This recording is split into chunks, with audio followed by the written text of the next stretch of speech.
सैलाब के बाद दुनिया फिर से नई थी। नूह के बेटों के खानदानों ने जमीन को भर दिया, वादियों और मैदानी इलाकों में एक साथ चलते हुए। लोग इकट्ठे हुए और कहने लगे, आओ हम ईंटें बनाएं और अच्छी तरह से फायर करें। और इस तरह उन्होंने किया।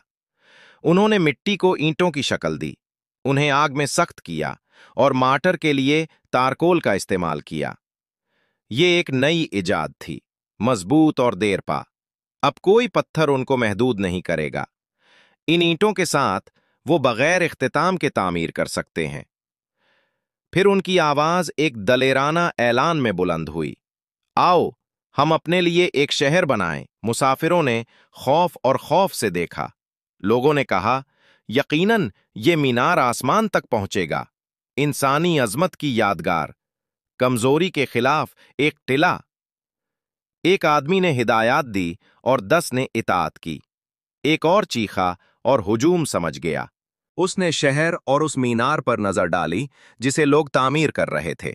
उसने सिर्फ ईंटों और मार्टरों को नहीं देखा, बल्कि फख्र और बगावत को देखा।